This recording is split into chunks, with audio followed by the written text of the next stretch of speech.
प्रिय विद्यार्थियों, मित्रों, आज पुनः एक विशिष्ट छंद के वर्णन के अवसर पर मैं डॉक्टर तेज प्रकाश आप सभी का स्वागत करता हूं। आज हम लोग एक विशिष्ट छंद जिसे हम सरगवणी छंद के नाम से जानते हैं उसके विषय में अध्ययन करेंगे, जानेंगे। सरगवणी छंद 12 वर्णों के प्रत्येक चरण वाला समवर्णिक छंद है। सरगविणी सरगवी शब्द है। सरग से युक्त अर्थात मालाओं से युक्त जो होगा वह सरगवी होगा, और उसी को स्त्रीलिंग में हम जैसे स्वामी का स्वामिनी कहते हैं उसी प्रकार से सरगवी का सरगवणी शब्द बनेगा। तो हार के समान इस छंद में गणों की व्यवस्था देखने को हमें मिलती है, इसीलिए इसका नाम सरगवणी छंद पड़ा है। आइए पहले हम उसका लक्षण देखते हैं, तत्पश्चात हम स्पष्ट हो जाएगा किस प्रकार से यह हार की भांति, सरग की भांति यह छंद का गायन इसमें होता है। रैश्चतुर्भिर्युता सरगविणी सम्मता। आचार्य केदार भट्ट ने वृत्त रत्नाकर ग्रंथ में सरगवणी छंद को परिभाषित करते हुए कहा कि रईस चतुर्भिर्युता, अर्थात चतुर्भि 4 रकार के द्वारा रगण होने के पश्चात सरगवणी सम्मता, वह सरगवणी नाम की छंद होती है। सरगवणी छंद की व्यवस्था में देखने को मिलती है। 4 जब रकार होते हैं, रगण होते हैं, तो वहाँ पर सरगवणी छंद होती है। कैसे? रगण का लक्षण हम जानते हैं, राजभा, अर्थात रा गुरु है, ज लघु है, भा गुरु है। तो यहाँ पर एक और लक्षण देखते हैं, रल मध्य।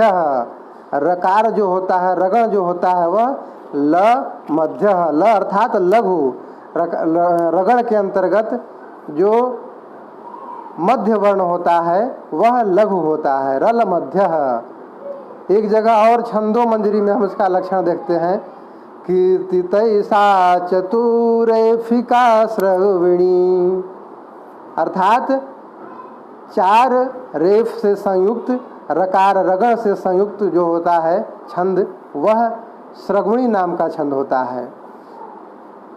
यह जैसे हम अगर गीत की धुन बनाते हैं तो गाते हैं, तो उसको हम ला ला ला ला ला ला ला ला ला ला ला ला, एक गुरु तत्पश्चात लघु पुनः गुरु, एक गण के अंतर्गत इसी प्रकार के 4 गण। भुजंग प्रयात में जो है 4 चतुर्भिर यकारी 4 यगण होते हैं, और सरगवणी के अंतर्गत 4 रगण होते हैं। तो हम 4 रगण की व्यवस्था के अनुसार एक गुरु, एक लघु और एक गुरु को इस छंद में हम देखते हैं। छंद के प्रत्येक चरण में 4-4 रगण को हम देखते हैं।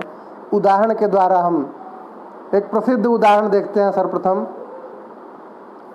अच्युतम केशवम राम नारायणम कृष्ण दामोदरम वासुदेवम हरिम श्रीधरम माधवम गोपिका वल्लभम जानकी नायकम रामचंद्रम भजे।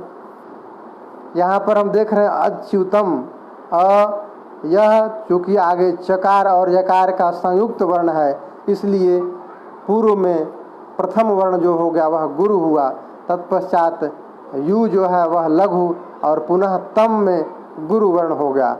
इस प्रकार से एक लघु, एक गुरु और एक लघु, एक गुरु तत्पश्चात लघु और पुनः गुरु वर्ण, इस प्रकार से रगण देखने को मिले। इसी तरह से केशवम, के भी गुरु है, श लघु है, वम गुरु है। उसी प्रकार से रा गुरु है, म लघु है और ना गुरु है। तो यहाँ पर हम देख रहे हैं कि किस तरह से एक गुरु, एक लघु और एक गुरु वर्ण का संयोग हमें इस छंद में दिखाई पड़ रहा है। 4 रगणों का समूह हमें दिखाई पड़ रहा है। भगवान श्री कृष्ण का आज जन्म दिवस भी है। ऐसे समय में यह श्लोक अत्यंत महत्वपूर्ण है, हम सब गाते हैं इसको।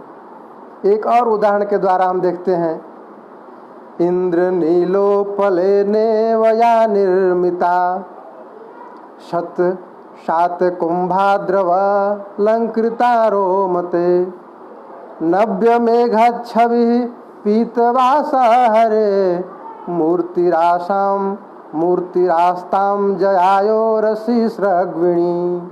स्रग्विणी शब्द का यहाँ प्रयोग भी किया गया है। इस उदाहरण में भगवान विष्णु का इसमें वर्णन किया गया है कि इंद्र नीलोपले निवजा निर्मिता शात कुंभद्रवा लंकृता रोमते नव्य मेघच्छवि पीतवासा हरे मूर्तिरास्ताम जयो रसी स्रग्विणी।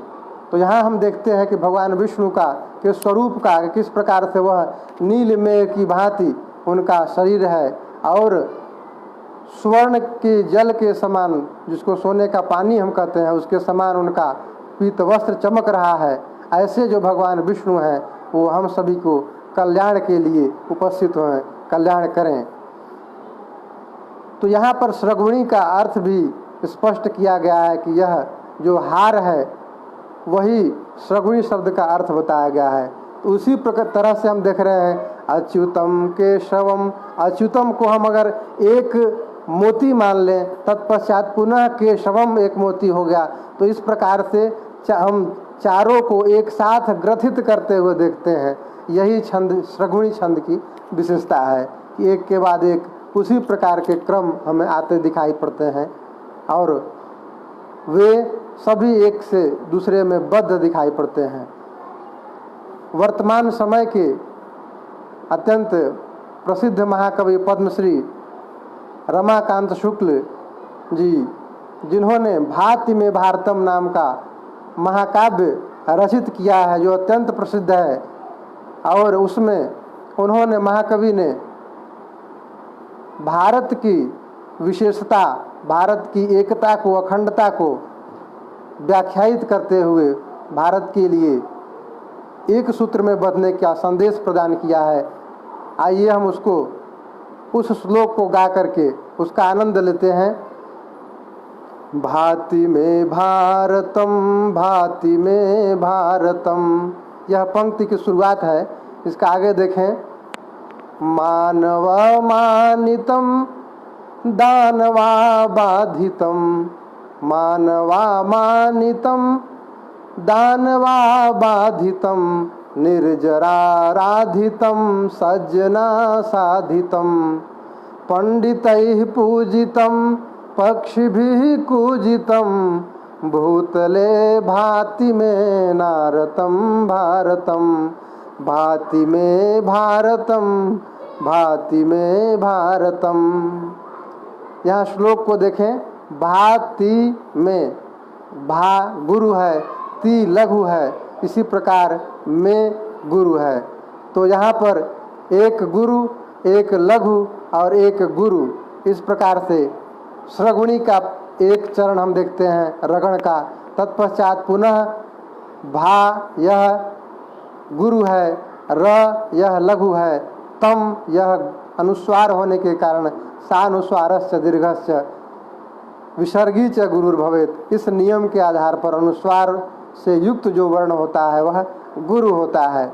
तो यहाँ पर भारतम यह शब्द गुरु हो गया और दो रगण हो गए। तत्पश्चात पुनः इसी प्रकार से भाति में भारतम। तो आचार्य पद्मश्री रमाकांत शुक्ल जी ने इसी स्रग्विणी छंद को स्रग्विणी छंद में से संयुक्त करते हुए महाकाव्य की रचना कर दी है और उनका यह प्रथित काव्य सर्वत्र प्रसिद्ध है। तो हम इस छंद को, स्रग्विणी छंद को, जो कि पंक्तिबद्ध हार की भांति हम सभी के समक्ष दिखाई पड़ता है, उसको गाएं, उसका अवगाहन करें और उसमें छंद की रचना करें। छोटे छोटे शब्दों के द्वारा छंद की रचना करें। ललित दिखाई पड़ता है इसमें रचना किस प्रकार से, भाति में भारतम, भाति में भारतम, अर्थ भी स्पष्ट हो जा रहा है और अलग अलग वर्णों का संयोग भी हमें दिखाई पड़ रहा है। तो यह अर्थ को विशिष्ट बना रहा है, श्लोक को विशिष्ट बना रहा है। इसका हम अवगाहन करें और इसको पाठ करें, यह हमारे लिए एक संदेश की भांति उपस्थित है। श्लोक को हम गाएं और आनंद प्राप्त करें। इस प्रकार से श्रगुणी छंद यहाँ पर पूर्ण होता है। आप सभी को धन्यवाद। नमो नमः।